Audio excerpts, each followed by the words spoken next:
Mariel Padilla ay namin ang dahilan bakit siya umalis sa showbiz. Halina't panoorin ang buong detalye, and of course don't forget to like, share, and subscribe and hit the notification bell for more latest showbiz news updates. Hindi matatawaran ang pagiging isang huwarang ina ng actress-host na si Mariel Padilla. Bukod sa pagiging magaling na host at actress, ay nakakaya ni Mariel na isabay ang pagiging mabuting may bahay sa kanyang asawa at mga anak. Pero matapos ang halos ilang buwan na paglalaylo sa paggawa ng proyekto sa telebisyon, nagpasya si Mariel na tuluyan ng iwanan ng kanyang career sa mundo ng showbiz at mas pinili mag-focus na lang sa kanyang pamilya.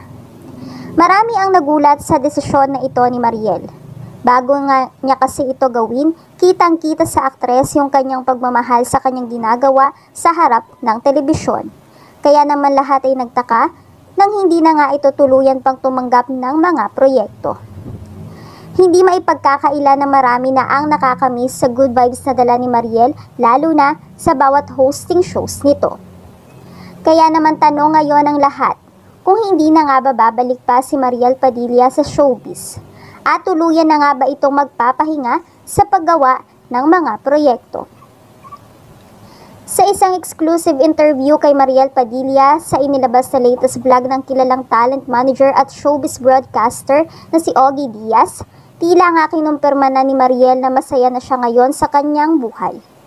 Kung saan, napagsasabay niya nga ang pagiging isang ina at asawa at ang kanyang trabaho. Isiniwalat din ni Mariel kung ano nga ba ang tunay na dahilan ng kanyang pag-alis sa showbiz.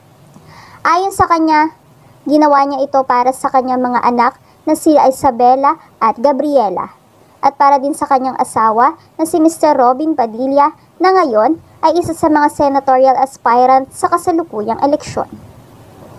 Ayon pa kay Mariel, it was a choice she made for her family.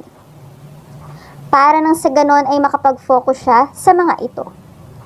Nais nga kasi ni Mariel na masubaybayan ang paglaki ng kanyang mga anak at ang kanyang trabaho ngayon bilang vlogger, online seller at steak vendor ay malaking tulong para mapagsabay niya ang pagiging isang ina at ang kanyang mga nais gawin para kumita ng pera.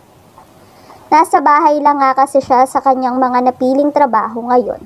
Kaya naman dahil doon mas nabibigyan niya ng oras ang kanyang asawa at mga anak.